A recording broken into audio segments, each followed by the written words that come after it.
Hello Reborners, my name is Karen and this is Making Dolls with Karen.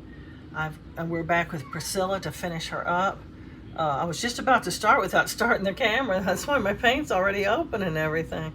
I was getting ahead of myself here. But anyway, we're going to put on her last coat, which is blush. And then after we do that, we're going to tip her nails and she'll have her final bake. And then she'll be finished. And she'll be revealed in a baby reveal later on with some other dolls that I just make these little shorts now because it just takes so long, you know, only just a few little minutes, like 1 or 2 minutes to even show you a doll and tell you about it and everything, and then it's just the shortest little video anyway, and they turn it into a short. So I might as well make a short if they're just going to turn it into a short. And because it's so short, they just, you know, decide, oh, that's a short, you know, and it just turns into a short whether you wanted it to or not. And so then, you know, well, might as well make it a short to begin with. So I just make these little shorts and I reveal 3 or 4 babies, 2 or 3 pictures of each one, put a little music on it, and it's kind of pleasant to watch. And they really get a lot of views, so a lot of people must like them. So I'm just going by that, you know, they're a little bit more attractive to people to watch because they are short, I think. People don't want to watch a big long video of you bragging about how pretty you think your doll is, you know. So, I don't know.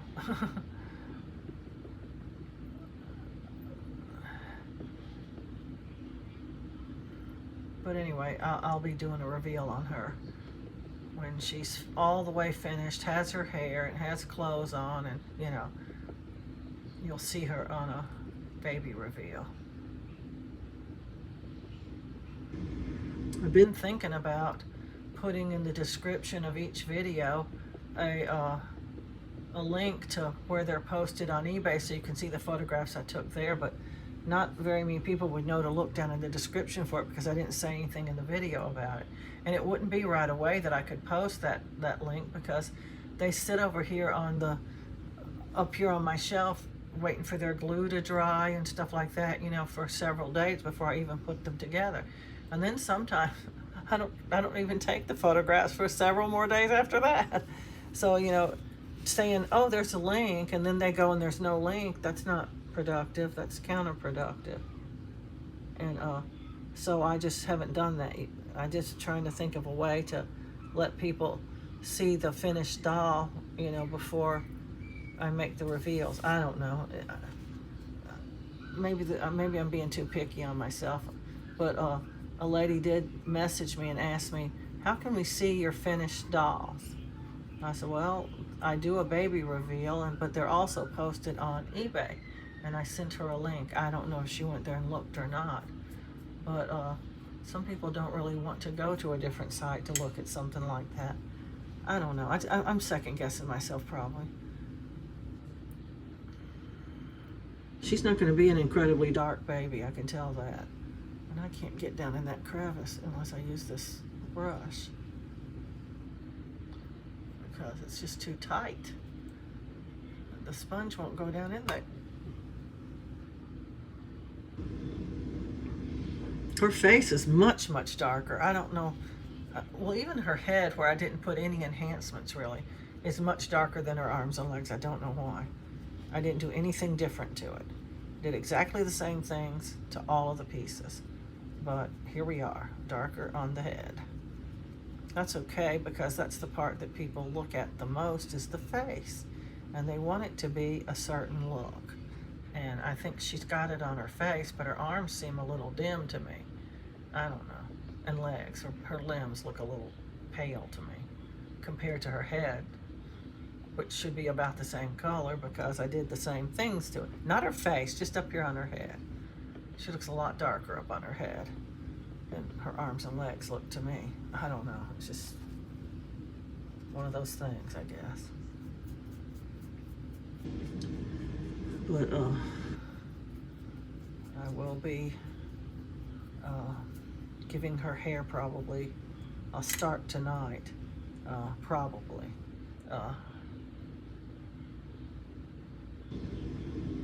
Unless you just want to stay up all night long, you have to take a couple days to do the hair. Because it takes some hours. I mean, some real hours. I do it while I'm watching TV. I'm not really watching TV. I'm mostly just listening to it. Because you have to watch what you're doing when you're rooting. So I'm mostly listening to the TV. And then if I hear something that's really, really interesting, I look up and I stop rooting while I'm looking up at the TV. But a lot of the shows I watch are just reruns, and I've seen them before, so I pretty much know what's happening on the screen, so I don't really have to look up that much.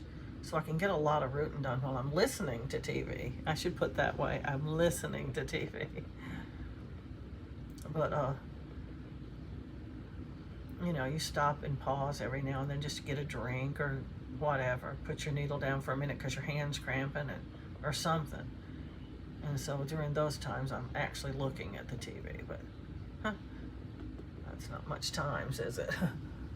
I just feel like maybe she needs a second coat of this color. It's not getting very dark on her. I don't know. I'm going to just wait and see. It's going to be one of those let's wait and see things. I'm probably going to go with her the color she is. I just prepped 2 more dolls. It's Alma and Candy. Candy is an artist kit. And right at the moment, I don't know who sculpted her, but I'll look it up before I start working on it. But they are going to be baked as soon as their sealer dries a little bit, probably tomorrow. They'll get their 2 bakes for their sealer. And then after I finish Kaylin, I've got Kaylin over here to the side too. I've already done one little segment on her. I wanted to finish up this doll so I could root it tonight. But almost immediately after I finish this doll, I'm going to be working on Kaylin a little bit too today, trying to get her closer to being finished. I'm trying to get some more dolls made before the Christmas rush starts, because if you sell dolls for a reasonable price, and I think my dolls are reasonable, they're going to sell very fast during the Christmas time. And during the off time, that's not Christmas time, they do sell still, but they sell much slower. You might sell 1 or 2 a month, where at Christmas time, you're going to sell. Last Christmas, during the, I'm going to say September, October, November, and the first half of December, I sold 50 dolls.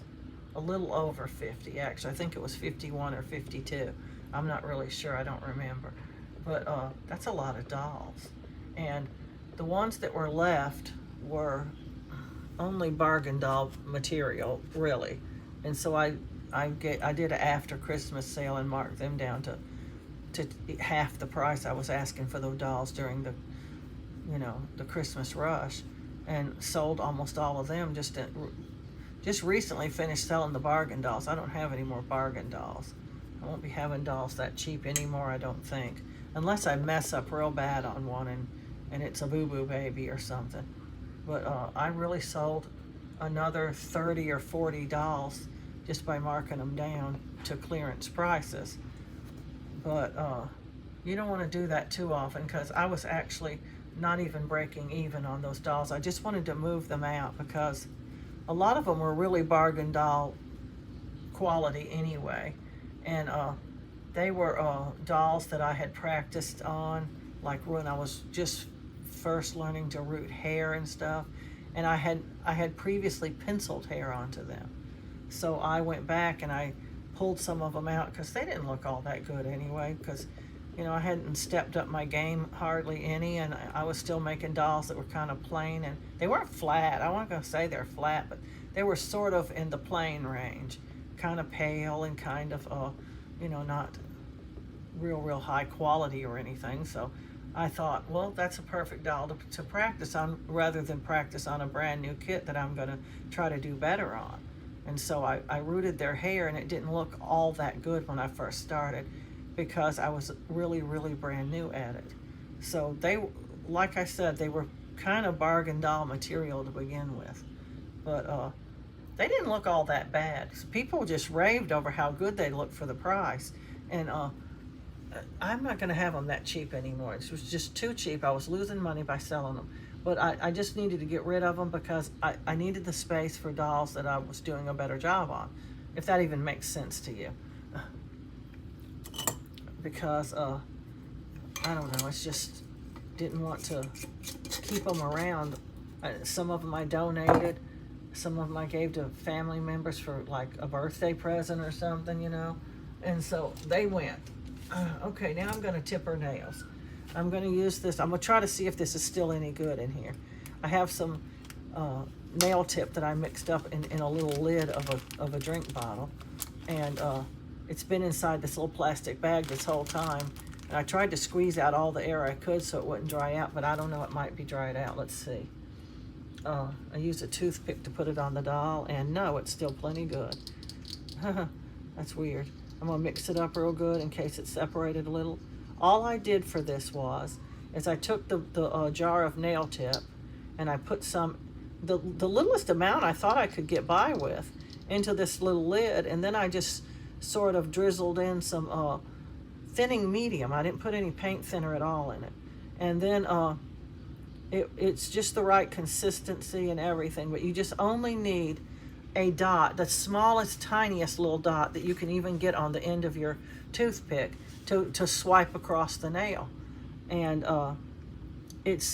sometimes that's too much. Just the tiniest little bit, and you just swipe across the nail a little bit, and you get nail tip on there. And it's not always perfect, but we're not perfect people. Anyway, I try to make it as perfect as I can. It goes on kind of thick, and it has to be that way or it'll just run off the nail, kind of like the nail color does sometimes. And it sort of looks like that when you're finished. And then you just go to the next limb and you do the same thing. It's not super easy, but it's not all that hard. It just takes a tiny bit of practice to do it. If you stay on the very, very edge of the nail, it makes a much prettier line. If you go up onto the nail a little too much, it's going to be a sort of, I don't know, raggedy looking line or something. You need to stay as much on the tip as you possibly can. It just doesn't look as good if you don't.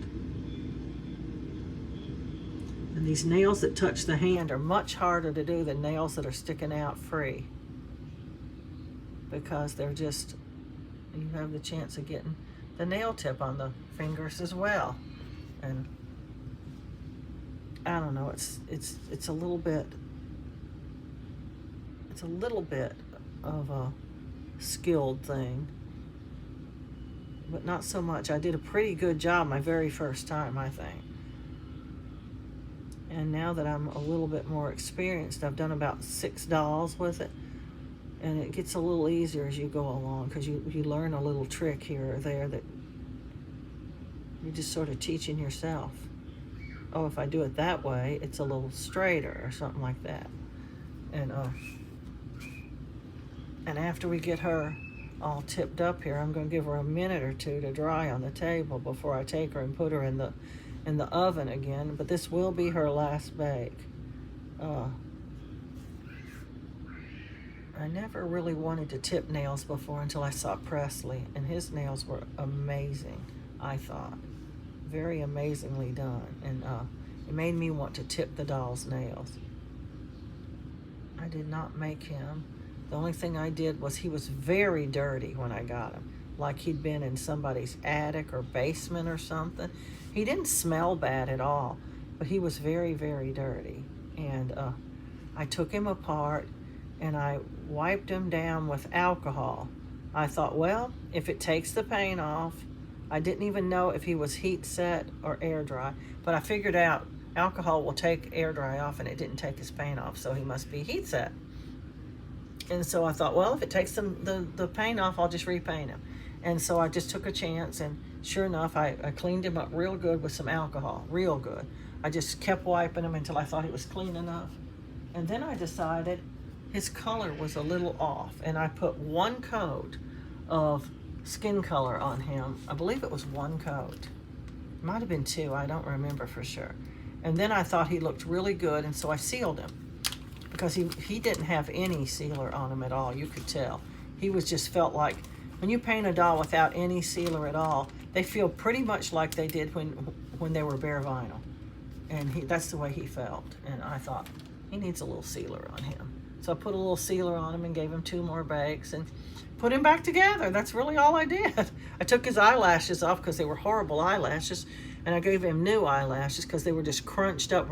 I think he was packed in a box or something. I don't know, but somebody just didn't want him anymore, and they didn't see any value in him, and so I got him for $40. But anyway, he's a fantastic baby. He's very well done. He's beautiful, and so long story short, it sort of inspired me to tip nails, and he's got some modeling, but not too much.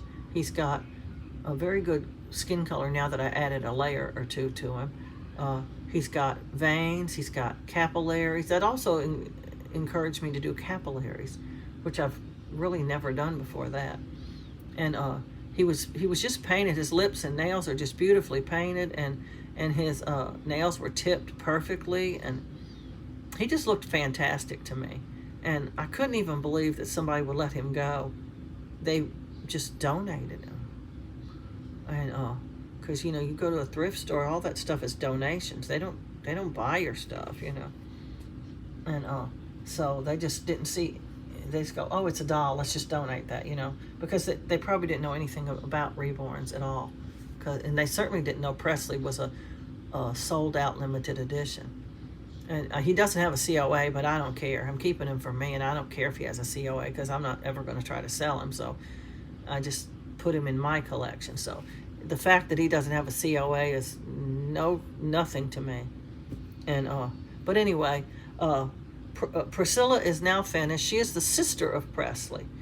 They sort of look a little alike. His kit's much smaller, though. He was made back in the time when it was no big deal if dolls had 3/4 arms and full legs, and that's what he's got, 3/4 arms and full legs, just like Asher or Case or any of the other dolls that came from that time period. And then they started making most of their real borns. Thomas is also another one that has 3/4 arms and full legs. Then they started making all their real borns with full limbs. So that's a newer thing. So the older kits had 3/4 arms and full legs. Most people thought it was better because the upper part of their arm is real soft like their body, and when you're holding them, they feel more cuddly, and they also pose better. But other than that, you can't put sleeveless shirts on them or anything like that because you'll see the cloth of their upper arm. But I mean, most of my dolls wear outfits that have sleeves anyway, so it covers them up, and I don't really care if they have 3/4 limbs or not. Now dolls like Emmy, when they made, I don't know if they ever had an Emmy newborn before, but at the time I started making dolls, they only had Emmy toddler, and she I guess, I don't really know what her limbs were like. I never made an Emmy toddler, but when they came out with the Emmy newborn, well, I wanted her, and I bought her, and she had 1/4 limbs. They're just like hands with a tiny bit of wrist on it and feet with a tiny bit of ankle on it. It'd be like if they cut the arm off like right here. And it's just it's almost like a cuddled baby with hands and feet, basically. I didn't like that at all, so I switched her out to a doll that had full limbs. And she looked fantastic, but I sold her at Christmas time, and I sold the Sleep and the Awake, and I regret it now because they're no longer available right now. They're sold out. And but I recently got Emmy Sleeping, and she is the prettier one, but Emmy Awake is okay too. But when I make this Emmy, I'm keeping her. She's going to have full limbs too. And I did get 2 bodies in case I wanted to make a doll with 1/4 limbs to save for just that specific purpose if I decided I wanted to. But I don't know. I took limbs from another doll, so I imagine I'll give those limbs, those 1/4 limbs, to whatever doll it was I took the limbs from. I don't even know which doll it was, but so sooner or later you're either going to make a doll with 1/4 limbs, or you're going to be throwing a head in a box to sell or something, or just making a cuddle head out of it or a cuddle baby out of it. But I just don't like making cuddle babies. I don't think they look good. Now some people don't mind. They like that they're soft like that, and they just put clothes on them. You know, some little newborn outfits have little sleeves like that will go over their hands, and or they put scratch mittens on them or something so that they don't have that showing. And so in that case, they look a little better, but still their limbs look fat and fluffy like a teddy bear almost. I just don't like it. And the fact that she had hands and feet made her look a little less like a cuddle baby. So I don't know. I just don't know. I don't like making cuddle dolls at all, and I don't want to. So I'll probably make whatever doll I took the limbs from will probably become just a head. I made Ivy into just a head, and she's on eBay to sell just as a head, so somebody else can make a cuddle baby out of her. But I made her fully, and even rooted her, and put her on there to sell as just a head, because I don't want to make a cuddle baby out of her and try to sell that. So I'll just let somebody who wants a cuddle baby get her and get a cuddle body and stuff it themselves, and put her head on it. It'd be easy peasy, But anyway, enough talk. I'm gonna get her in the oven, and I'd like to remind everybody to like, subscribe, and share. And happy reborning.